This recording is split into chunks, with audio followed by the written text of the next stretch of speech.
Hello everyone, welcome back to our YouTube channel study Mantra. मैं हूं आपकी होस्ट डॉक्टर मानसी मिश्रा। आपके अपने यूट्यूब चैनल स्टडी मंत्रा में आपका बेहद स्वागत है और मैं हूं आपकी होस्ट डॉक्टर मानसी मिश्रा। जी हाँ, आज फिर हम आपके सामने आ गए हैं एक नए वीडियो के साथ। और आज के इस वीडियो में हम क्या डिस्कस करने वाले हैं बेटा? आज के इस वीडियो में हम डिस्कस करेंगे, बहुत सारे बच्चों ने हमसे क्वेश्चंस पूछे थे कि क्या इंटरव्यू और मेडिकल साथ ही साथ होता है, क्या इंटरव्यू का रिज़ल्ट तुरंत ही बता देते हैं और फिर मेडिकल होता है जैसे आपका एसएसबी में होता है, कैसे क्या प्रोसीजर होता है। तो आज हम इन सारी चीज़ों को डिस्कस करेंगे। चलिए, अगर आप चैनल पे पहली बार आए हैं तो चैनल को सब्सक्राइब करना ना भूलें, साथ ही साथ नोटिफिकेशन बेल भी ज़रूर दबाएं ताकि हमारे अगले वीडियो का नोटिफिकेशन आपको तुरंत ही मिल जाए। इसके साथ बता दूं, जो बच्चे MNS 21 के लिए प्रिपेयर कर रहे हैं they can join our online courses. और आपको हमारा नंबर कहाँ मिल जाएगा? डिस्क्रिप्शन बॉक्स में। अगर वीडियो पसंद आता है तो वीडियो को लाइक करें, शेयर करें और कॉमेंट करके हमें ज़रूर बताएं। Our comment section is always waiting for you. चलिए, बिना देर किए हुए वीडियो को आगे बढ़ाते हैं और आगे की चर्चा करते हैं। हम आए हैं, आप आए हैं, तो चर्चाएं भी होंगी, महफिल भी जमेगी और बात दूर तक जाएगी। स्टार्ट करें? बिल्कुल। देखो बेटा, कई सारे बच्चों ने कमेंट किया, मुझे पर्सनली व्हाट्सएप भी किया कि मैम कैसे क्या सिनेरियो रहता है, क्या सिचुएशंस रहती हैं, what are the situation related with medical and interview. क्या इंटरव्यू का रिज़ल्ट तुरंत बता दिया जाता है? Is the result of interview is declared immediately or after some time, and those students, those candidates who have cleared the interview, they are only advise to go for medical. What is the scenario? क्या scenario होता है basically?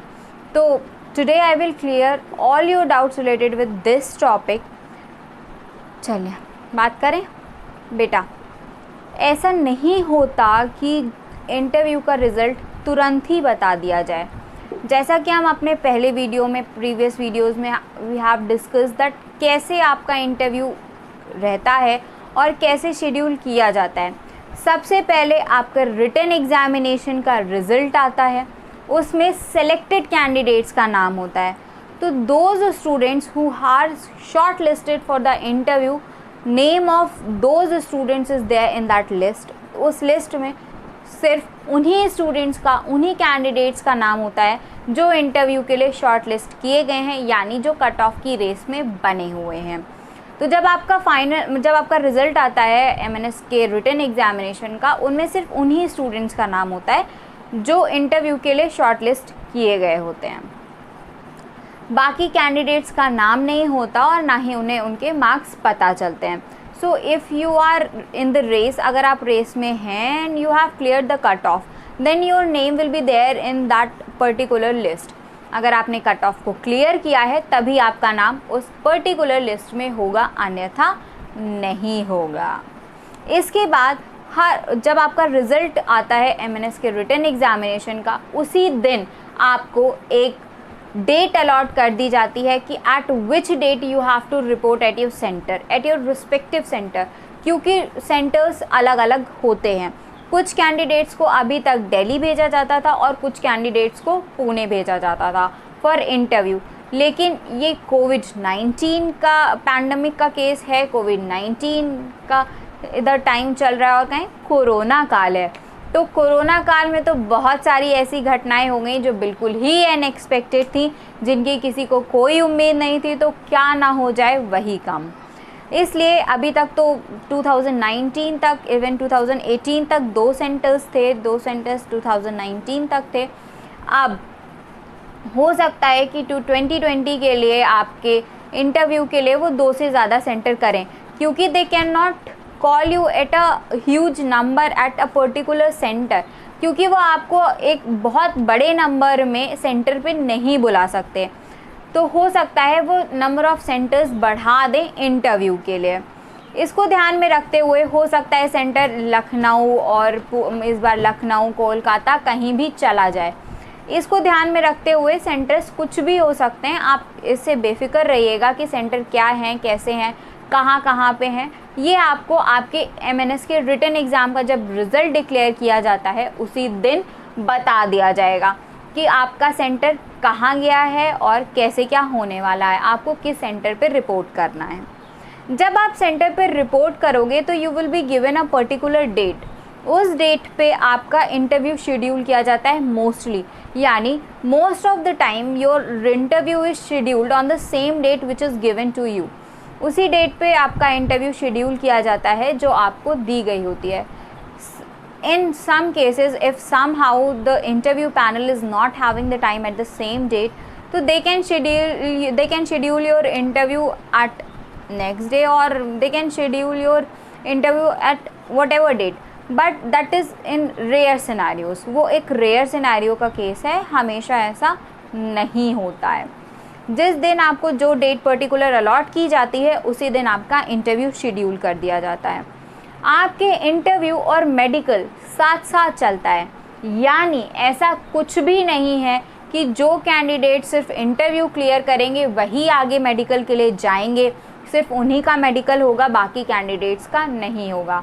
ये एक बहुत ही false perception है। And please if you are thinking like that, if something is like that in your mind that your interview result is declared at the same time, your interview result will be declared at the same time, you will be told that either you have cleared the interview or not or something other, तो बिल्कुल भी ऐसी चीज़ों को अपने दिमाग से हटा दीजिए। ऐसा कुछ भी नहीं है। आपको इंटरव्यू का रिज़ल्ट तुरंत ही नहीं बताया जाता। आपका इंटरव्यू और मेडिकल साथ साथ ही होता रहता है। हो सकता है कि आपके मेडिकल टेस्ट स्टार्ट हो जाएं और बीच में किसी टाइम पर आपका इंटरव्यू शेड्यूल करें। Just imagine if you have reported at centre, suppose you have reported at 5 o'clock, at 7 o'clock, basically इतने जल्दी 5 o'clock पे नहीं बुलाया जाता। Suppose just imagine that if you have reported at centre at 7 o'clock और 9 o'clock in the morning, 7 बजे 9 बजे आप मॉर्निंग में आए हो, तो हो सकता है your medical will be started, हो सकता है मेडिकल स्टार्ट हो जाएंगे। आप एक बार कुछ बच्चे मेडिकल के लिए जा रहे हैं, they are going for blood test और यूरिन सैंपल और व्हाटएवर, और बीच में ही 3 बजे 4 बजे आपका इंटरव्यू शेड्यूल कर दिया जाए, यानी आपका मेडिकल स्टार्ट हो जाता है और साइड बाय साइड कुछ कैंडिडेट्स का इंटरव्यू चलता रहता है। तो इस गलतफहमी में मत रहिएगा कि इंटरव्यू का रिज़ल्ट तुरंत ही डिक्लेयर कर दिया जाएगा और जो कैंडिडेट्स इंटरव्यू में पास होंगे सिर्फ वही मेडिकल के लिए आगे जाएंगे। ना, ऐसा कुछ भी नहीं है। हर एक कैंडिडेट का मेडिकल किया जाता है और हर एक कैंडिडेट को इंटरव्यू भी फेस करना होता है। अब इंटरव्यू भी हो गया, मेडिकल भी हो गया, रिज़ल्ट कब आएगा, कैसे क्या सिनेरियो होगा, बताते हैं। रुको ज़रा, सब्र करो, परेशान क्यों होते हो। I am standing here to answer your every question, so why are you in worry. कोई ज़रूरत नहीं है टेंशन लेने की, हम हैं ना, सब्र तो करो। चलिए, मेडिकल बेटा होता रहता है। Medical procedure is of 5 to 7 days, 5 से 7 दिनों का मेडिकल प्रोसीजर होता है। सारे टेस्ट आपके टिप टू टो किए जाते हैं, चाहे आपका अल्ट्रासोनोग्राफी हो, चाहे एक्सरे हो, या फिर आपका ब्लड टेस्ट हो, कुछ भी, LFT, आपका ग्लूकोज लेवल टेस्ट होता है, आप कई सारे टेस्ट आपके होते हैं। सर्जरी डिपार्टमेंट में आपके कई सारे टेस्ट होते हैं। BMI टेस्ट किया, BMI के अकॉर्डिंग आपका हाइट वेट सब, means everything is tested over there, सब कुछ वहाँ पे टेस्ट किया जाता है। इसके बाद 5 से 7 दिन के प्रोसीजर जब ख़त्म होता है तो on the very last day, मतलब लास्ट डे जब आपका हो रहा होता है, जब आपका लास्ट डे होता है, यानी आप सारे जितने भी उनके मेडिकल यूनिट्स हैं, मेडिकल डिपार्टमेंट्स हैं, जब सारे ही डिपार्टमेंट्स का आप टेस्ट एक बार करवा लेते हो, फिर लास्ट डे आपको बताया जाता है that you are completely fit और नॉट। अगर आप किसी डिपार्टमेंट में मेडिकली अनफिट हुए हो तो वो आपकी रिपोर्ट में साइड बाय साइड लिख देते हैं कि हाँ, you are medically unfit, you are medically unfit, you are medically unfit in this particular department. आप वो पूरा आपके जो फॉर्म टाइप का होता है उनके पास पूरा लिखते हैं, फाइल होती है उनके पास, that particular candidate is unfit in that particular department. जो कैंडिडेट किसी भी डिपार्टमेंट में अनफिट होते हैं वो चाहे तो उनको एक मिलता है टेम्प्रेरी रिजेक्शन फॉर 42 days। वो टेम्प्रेरी रिजेक्शन के बाद री अपील कर सकते हैं फॉर द री मेडिकल्स। वो री मेडिकल के लिए फिर से री अपील कर सकते हैं और उनका मेडिकल फिर से किया जाएगा। तो ये सारी चीज़ें रहती हैं। साथ ही साथ अब बात आती है कि अगर मेडिकल भी हो गया, जो बच्चे those candidates who are completely fit they are asked to leave at the same day, उन्हें तुरंत ही जाने को कह दिया जाता है। They are advise to leave the centre at the same day, means they everything is completed, they have faced the interview and they are completely fit, means they have faced all the departments for the medical purpose and they have faced the interview as well, so they are advised to leave the center, वो centre से जाने को उनको बोल दिया जाता है। लेकिन कुछ ऐसे कैंडिडेट्स जो किसी ना किसी डिपार्टमेंट में मेडिकली अनफिट रह जाते हैं, they are asked to wait for some time for the documentation, वो उन्हें कुछ देर रुकने के लिए कहा जाता है डॉक्यूमेंटेशन के लिए, यानी questions are asked to them, उनसे कुछ क्वेश्चंस पूछे जाते हैं कि they are means if they are interested for the re medical और दे विल री अपील और समथिंग लाइक दैट, कि वो करेंगे री अपील कि नहीं करेंगे, क्या वो री मेडिकल के लिए इंटरेस्टेड हैं या नहीं। तो ऐसी बहुत सारी क्वेश्चंस उनसे पूछे जाते हैं और कुछ देर उन्हें डॉक्यूमेंटेशन के लिए रोका जाता है।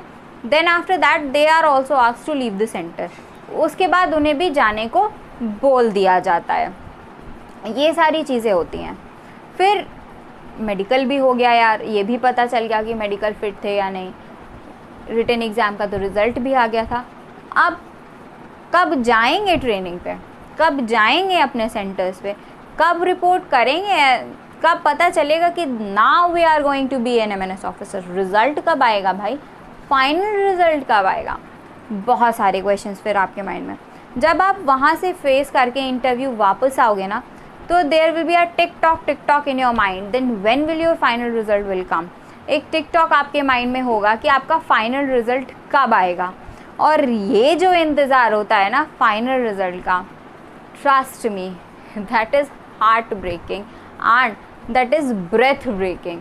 हार्ट ब्रेकिंग भी होता है, ब्रेथ ब्रेकिंग भी होता है, क्योंकि एक एक दिन हमारा बहुत मुश्किल से कट रहा होता है कि यार रिज़ल्ट कब आएगा, यार आज फिर इंतज़ार था, रिज़ल्ट नहीं आया, दिल्ली तोड़ दिया, क्या होगा क्या नहीं होगा, बहुत सारी ऐसी चीज़ें, बहुत सारे ऐसे डाउट्स आपके मन में आने लगते हैं।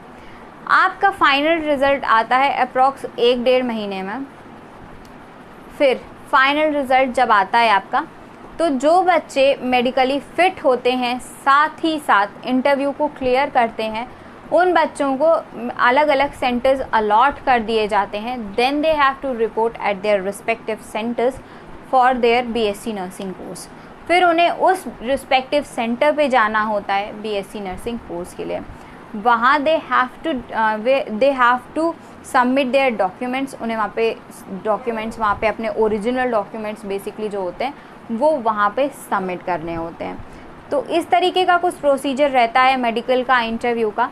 तो अभी तक आपके मन में जो भी डाउट बने हुए थे कि यार मेडिकल क्या, साथ ही साथ कैसे, क्या क्या क्या क्या क्या, तो आई होप इस मेडिकल और इंटरव्यू से जितने भी प्रोसीजर थे उनसे रिलेटेड आपके doubt, I hope I have clear those doubts, I hope I have clear those doubts.